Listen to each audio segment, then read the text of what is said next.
থেকে তাল। গোপাল ও গোপালের ছেলেমেয়েরা তিলের নাড়ু খেতে খুব ভালোবাসতো। গোপালের স্ত্রী তিলের নাড়ু করবে বলে গোপালকে তিল আনতে বলেছিল। গোপাল তিল কিনে দিয়েছিল, কিন্তু গোপালের স্ত্রী শরীর খারাপের জন্য তিলের নাড়ু বানানো সম্ভব হয়নি। অনেক দিন হয়ে গেল স্ত্রীর শরীর ভালো হতে। প্রায় 6 মাস পর দেখা গেল তিল একেবারে খারাপ হয়ে গেছে। এ দিয়ে নাড়ু করা যাবে না। গোপাল ভুলে গেছে মনে করে আর নাড়ু তৈরি করলো না। কিন্তু গোপাল তিলের নাড়ুর কথা একেবারেই ভোলেনি।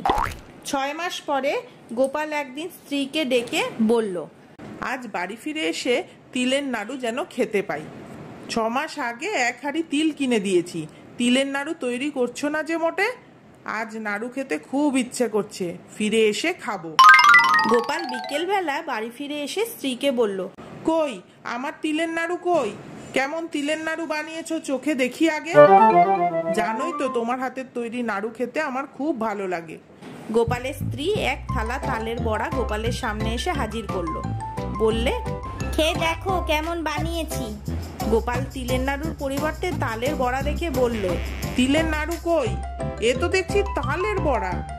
গোপালের স্ত্রী সঙ্গে সঙ্গে উত্তর দিল, তিল থেকেই তো তাল হয় না গো, সে তো নিশ্চয়ই ভালো করে বোঝো। গোপাল সব কথা শুনে মনে মনে স্ত্রীর বুদ্ধির প্রশংসা না করে পারল না। দুজনে একজোট হেসে নিল।